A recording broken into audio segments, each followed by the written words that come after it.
Yang pertama, komunikasi itu karakter utamanya adalah heterogen, interconnected, dan historis. Macem-macem, saling berhubungan, dan menyejarah. Kamu komunikasi seperti apapun dengan siapapun, bahkan dengan Tuhan, itu karakternya heterogen, interconnected, dan historis. Heterogen itu karena manusia itu plural, macam-macam gaya hidupnya, caranya juga macam-macam. Itu yang sering membuat orang bingung kalau saya pindah tempat dari Indonesia ke luar negeri, apa tetap pakai cara Indonesia, apa ikut cara luar negeri. Nah itu kan debat. Ada isu lokalisasi, ada isu globalisasi. Kalau saya sudah ke kota, gayaku kayak orang kota, apa tetap gaya kayak orang desa? Mau pakai pepatah di mana langit dijunjung, di situ bumi dipijak, atau pakai semboyan istiqomah. Itu kan beda nanti implikasinya. Kamu yang saya harus istiqomah punya prinsip Pak, ya berarti gaya deso selamanya. Tapi ada yang saya di mana langit dipijak, ya kalau ke kota ya gaya anak kota Pak. Itu heterogeneity, macam-macam ayo. Ini isu, makanya saya tadi sebut isu, ini diskusinya panjang. Kalau kamu tarik-tarik bisa ketemu dengan isu yang sekarang booming luar biasa, Islam Nusantara. Basicnya apa? Heterogenitas. Kamu mau menerima heterogenitas apa enggak? Nanti arahnya ke situ. Dan jangan salah, kenapa kok heterogen? Karena interconnected. Kamu pingin bertahan gaya desa, tapi kalau kamu hidup di kota terus lama-lama yo mesti kamu ngota. Dulu di desa bahasanya saya, kulo, panjenengan, begitu masuk kota Jakarta lu gue. Ya kan? Di Jakarta belum sebulan sudah lu gue. Kenapa? Interconnected. Tidak bisa, orang tidak terpengaruh. Saling terkait. Dan historis, menyejarah. Historis itu konteks hidup kita, sosial, budaya kita berpengaruh. Komunikasi juga menyejarah. Dulu ngomong apa masih sopan, sekarang ngomong itu sudah tidak sopan lagi, historis. Banyak kata-kata yang dulu netral sekarang jadi tidak netral lagi. Wis contohnya wakeh. Dulu ngomong cantik itu biasa, sekarang cantiknya jadi S itu jadi konotasinya beda. Itu kan historis. Kalau sekarang ada ini yang putri-putri terus coba, wah kamu cantik, itu dia bisa tersinggung, dianggap melecehkan. Padahal dulu itu bagus loh. Sekarang enggak. Kenapa? Historis. Itu jasanya penyanyi dangdut itu. Heterogen, saling terkait. Kamu enggak mau saya mengartikan itu, enggak bisa. Kalau tidak percaya karena kamu beli baju kotak-kotak merah jalan-jalan di Jakarta, orang akan lihat, wah ini pro. Ya kan? Histori padahal lu enggak, ya saya punyanya baju kotak-kotak merah ini, enggak, kamu mesti pro itu. Nah, itu historis. Jadi bayangkan 5 jari ini itu maknanya bisa beda-beda, historis semua. Kalau kamu dikasih jempol gini, itu kan kamu merasa, wah seneng aku dipuji. Kalau dikasih yang tengah ini kamu marah. Loh, jempol sama tengah maknanya jadi apa? Itu kan kita yang bikin, sejarah yang bikin. Kok dulu bapakmu waktu muji kok enggak jempol, misalnya ini aja bagus misalnya. Kan enggak, kok ini yang dipakai. Itu historical. Dan yang tidak tersentuh oleh historisitas, yang tidak interconnect, tidak tersambung ke sana, mbok kamu kasih gini bolak-balik enggak paham, kamu kasih gini mungkin enggak paham. Simbahmu mungkin enggak paham loh kalau ini melecehkan.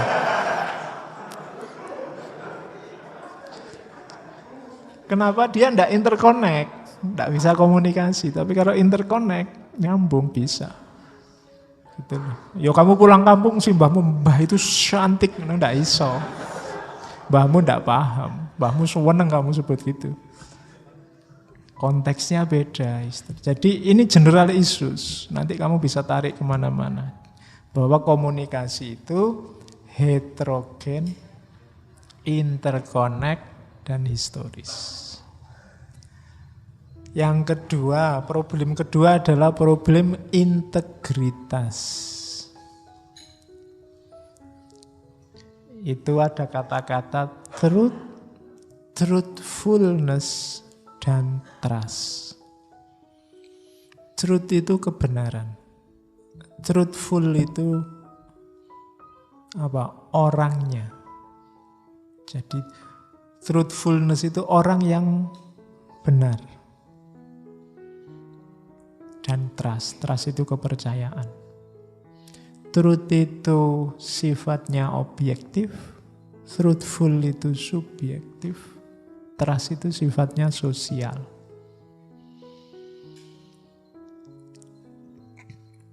Fakta ngaji ini ada itu truth. Truthful itu mungkin kamu percaya saya, karena saya kamu anggap truthful, bisa dipercaya. Kepercayaanmu itu namanya trust. Jadi saya ngomong apa saja, mbok anggap benar, kamu anggap truth. Padahal mungkin tidak truth. Kenapa kamu begitu? Karena kamu nganggap saya ini bisa dipercaya, truthful. Dan ini kelihatannya sederhana tapi panjang. Pembahasannya yang disebut kebenaran itu apa? Syarat-syaratnya orang bisa dipercaya apa? Trust itu apa dan bagaimana? Ini isu-isu dalam komunikasi. Kalau ada warga negara patuh sama presidennya, itu trust atau truth? Itu dia percaya apa terpaksa? Dan seterusnya. Itu dari segi integritas, ada diskusi itu. Dari sisi power, ada isu justice, normativity, dan force. Dalam komunikasi itu ada isu tentang justice, keadilan.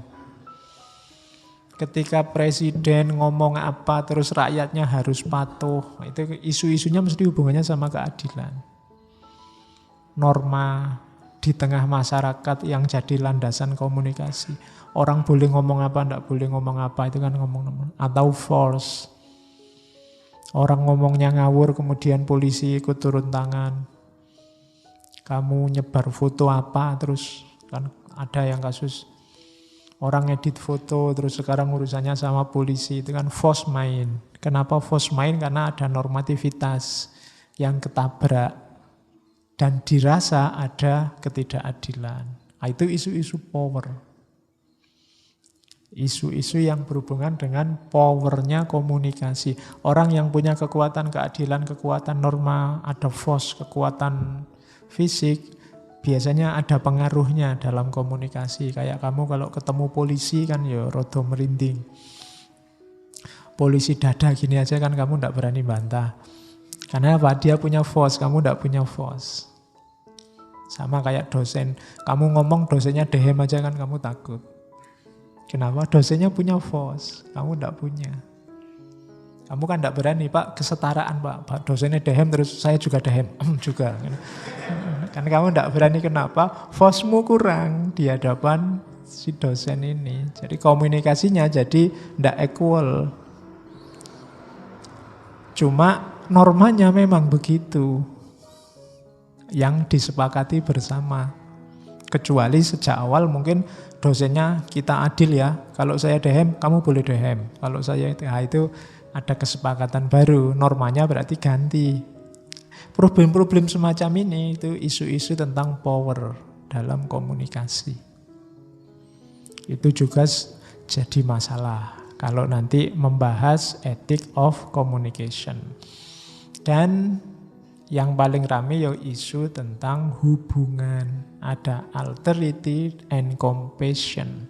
Yang kamu sukai, kamu sayangi, dan yang kamu sisih-sisihkan karena kamu benci.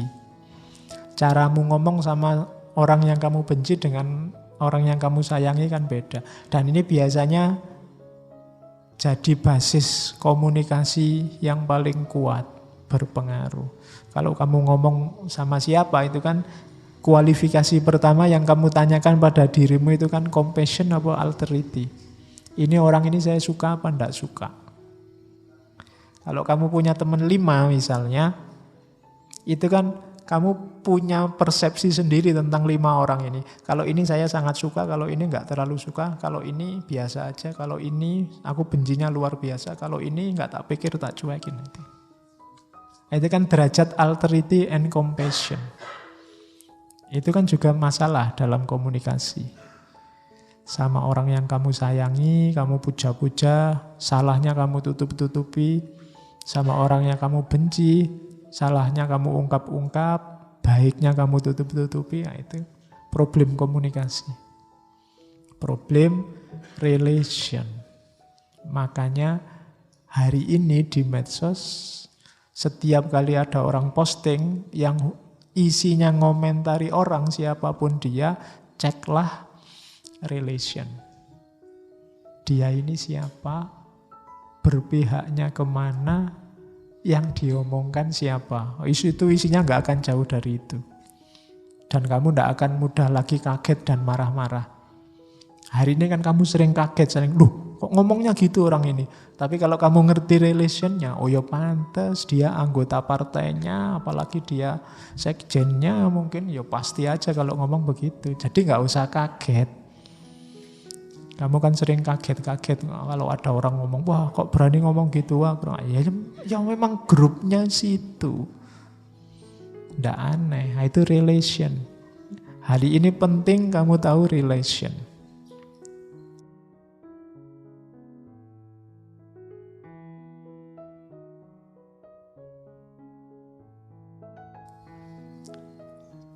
Ini teori dasarnya. Dasarnya komunikasi itu freedom of expression. Titik. Kebebasan berekspresi. Ya, kalau orang barat dasarnya hidup itu kebebasan. Agak gesreh mungkin sama timur. Kalau di timur, kalau saya ngomong kebebasan berekspresi, mungkin yang muncul di kepalamu, tapi kan kebebasan itu ada batasnya, Pak. Sedikit gitu. Ya, ada batasnya. Cuma batas itu sifatnya pengecualian. Dasarnya setiap orang itu bebas berekspresi. Dengan beberapa pengecualian. Ya nanti banyak ada teorinya. Saya nggak akan ngomong pengecualiannya apa saja, teori-teori kebencian yang menghalangi kebebasan berekspresi apa saja, kapan-kapan ngomong itu. Tapi dasarnya komunikasi itu bebas. Jadi hakikatnya orang itu silahkan mengekspresikan, mengungkapkan apapun pandangannya. Itu hak dasar. Maka kamu jangan gampang marah sama orang yang mengekspresikan gagasannya. Apapun isinya, karena itu hak dasarnya dia. Kalau kamu tidak setuju, ya kamu ekspresikan pandanganmu. Tentunya dengan cara yang baik, biar logos, etos, patos. Jadi, jangan dilarang-larang. Silahkan kamu ngomong, ungkapkan pendapatmu. Kalau pendapatmu ngawur, tidak karu-karuan, aku juga akan ungkapkan pendapatku untuk ngoreksi pendapatmu, tidak apa-apa. Karena kita sudah terlanjur ada di zaman yang semacam ini. Tidak bisa kan tiba-tiba diberangus semua, misalnya. Sudah tidak mungkin lagi, wis kadung. Pemerintah itu blokiri konten-konten tidak beres itu, yang diblokir 1.000, yang baru 10.000. Sejak tahun berapa, puluhan tahun yang lalu kan sudah mulai blokir konten-konten pornografi. Itu ternyata Antara yang diblokir sama yang baru itu. Bahkan yang diblokir itu sekarang ganti nama, ganti itu kan. Dan kalian ngerti, saya juga ngerti. Iya. Sak pinter-pinter sing blokir, sik pinter sing bobol. Oke. Jadi situasinya sudah begitu. Jadi makanya kita tidak bisa menghindar. Oke, yo nanti ada pengecualian-pengecualian.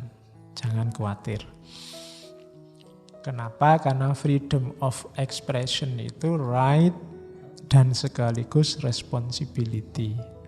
Jangan dilarang orang mengekspresikan dirinya, tapi dia harus juga bertanggung jawab. Nanti ada syarat-syaratnya. Kapan-kapan saya ngomong filsafat kebebasan lagi, nanti ada freedom of expression, freedom of thought, dan freedom-freedom yang lain. Cuma ini menuju ke komunikasi.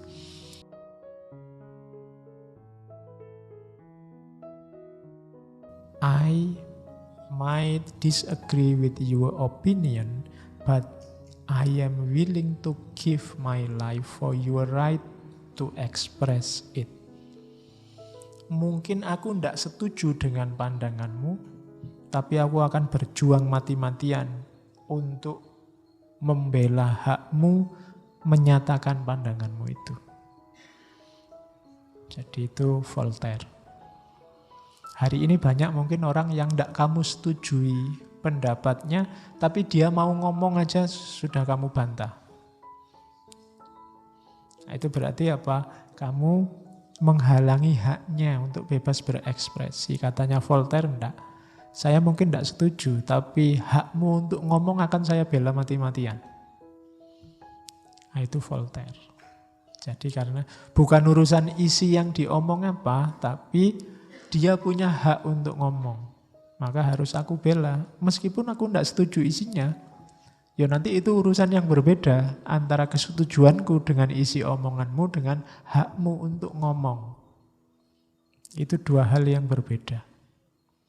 Mungkin ada 1-2 politikus birokrat kita yang sering ngomong dan kamu mewangkel luar biasa tiap dia ngomong. Tapi yo monggo itu haknya dia untuk berekspresi. Meskipun kamu tidak setuju, monggo ngomong. Oh, tapi saya juga akan menggunakan hakmu untuk membantah kalau aku tidak cocok. Itu juga hakku. Jadi jangan halangi haknya orang lain meskipun kamu tidak setuju dengan isi pikirannya, isi gagasannya. Yang kedua dari Noam Chomsky. Saya lupa tokoh ini pernah saya angkat apa belum. Kalau belum kapan-kapan kita angkat. Termasuk neo-Marxis. If we don't believe in freedom of expression for people we despise, we don't believe in it at all. Katanya Chomsky, kalau kita tidak percaya kebebasan berekspresi yang dimiliki oleh orang-orang yang kita benci, yang kita singkirkan, itu sama saja kita tidak percaya dengan kebebasan berekspresi semuanya.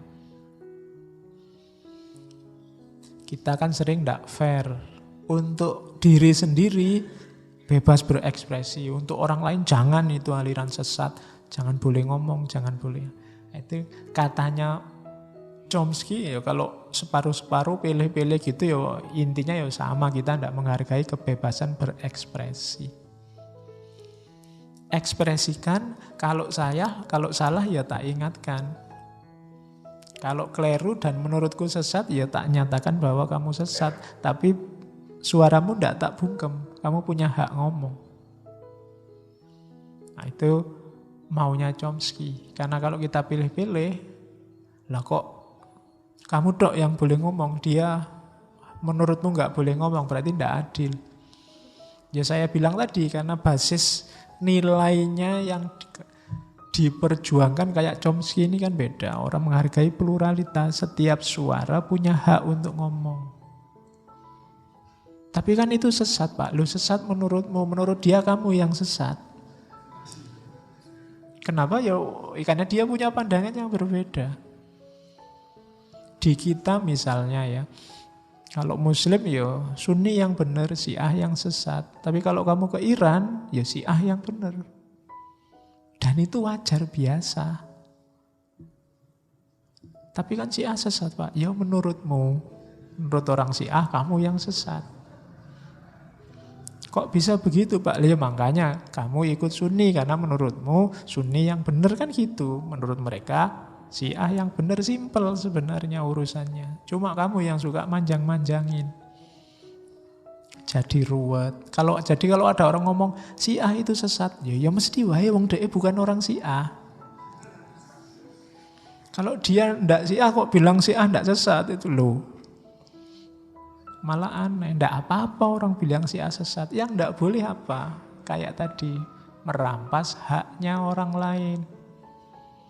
Menghalangi haknya orang lain. Kamu anggap agama lain itu keliru, ya pasti. Makanya kamu jadi orang Muslim. Tidak masalah. Sama orang agama lain juga anggap kamu keliru. Ya masing-masing punya tadi interkoneksi, keterkaitan sendiri, punya sejarah sendiri, punya keragaman sendiri. Jadi itulah kenyataannya. Maka problemnya adalah sekarang ya sudah sesat benar urusannya sendiri-sendiri. Sekarang ngaturnya gimana wong kita ini hidup bersama. Itulah antara lain ada freedom of expression. Ada banyak aturan-aturan, norma-norma sosial yang harus disepakati bersama. Karena kalau tidak isinya cuma tawuran. Maka orang butuh aturan. Jadi rumus kedua dari Chomsky. Rumus ketiga dari Kierkegaard. Kalau ini agak kritis kalau Kierkegaard itu. Ya benar orang itu punya freedom of expression. Tapi katanya Kierkegaard, people demand freedom of speech as a compensation for the freedom of thought. Jadi orang-orang itu kok seneng sih menuntut freedom of expression, freedom of speech. Ternyata kenapa orang kok suka ngomong? Karena mereka males mikir. Which they seldom use, yang jarang mereka pakai. Jadi katanya Kierkegaard, orang itu hari ini itu lebih banyak ngomong daripada mikir. Iya sih, kita bebas kok untuk berbicara. Kita juga bebas untuk mikir. Tapi hari ini orang lebih fokus ke bebas bicaranya. Jarang yang fokus ke bebas mikirnya.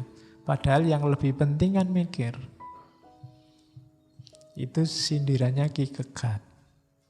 Jadi banyak orang hari ini ngomong dulu mikir belakangan. Sudah ngomong banyak ternyata keliru semua. Kenapa? Mikirnya belum. Nanti belakangan baru iya ya gitu. Kenapa? Tadi tidak mikir dulu. Ngomong dulu mikir belakangan. Katanya Kierkegaard yang they seldom use, jarang dipakai mikir itu.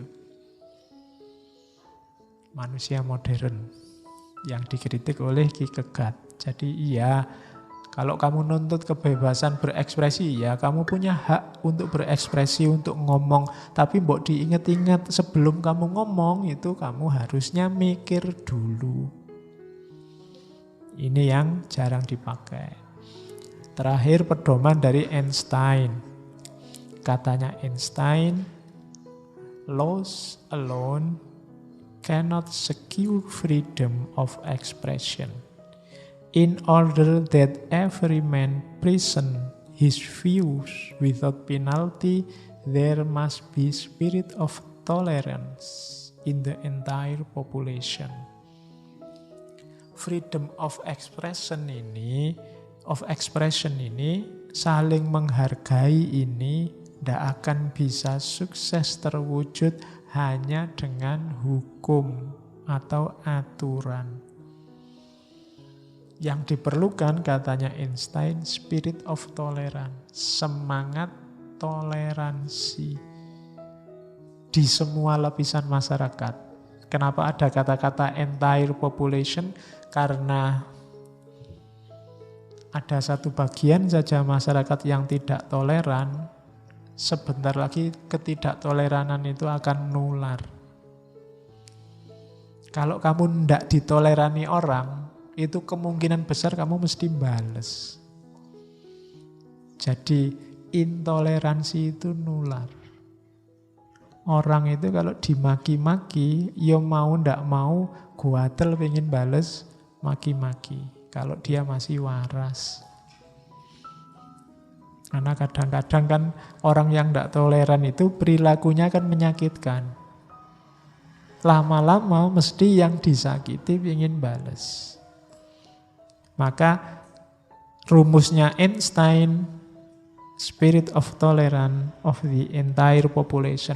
Ya semua masyarakat harus membudayakan toleransi. Kalau tidak gitu akan lahir wabah namanya intoleransi. Akan semakin luas. Kalau ada 1-2 intoleransi ditolerir. Ini kalimatnya filosof ini. Intoleransi ditolerir. Kita boleh nggak demokratis sama yang tidak demokratis. Itu kalimatnya filsafat itu. Jadi lahirnya apa? Sing menang mesti intoleransi. Kalau barang apik sama barang jelek dicampur, itu yang menang mesti yang jelek. Itu sudah dirumuskan dalam peribahasa nila setitik. Iya, nilane mau sedidik ora oke. Cuma merusak susu sebelanga. Susunya besar sebelanga. Itu dirusak oleh nilai yang hanya setitik. Itu berarti apa? Kejelekan itu lebih dahsyat pengaruhnya. Ada intoleransi sedikit, pengaruhnya pada hampir semua masyarakat karena menjalar. Maka hati-hati. Buktinya apa? Ada satu orang maki-maki, hari ini hampir semua orang di medsos maki-maki. Kenapa nular? Sing alim-alim itu saiki ya postingannya rada maki-maki. Meskipun kalau dalam dunia nyata mungkin dia tidak berani ngomong sekasar itu. Tapi begitu di dunia medsos berani. Kenapa? Wabah ini nular. Dari berani nulis mungkin besok berani ngomong. Jadi maka kalian hati-hati. Minggu depan kita bahas itu di ekstase komunikasi.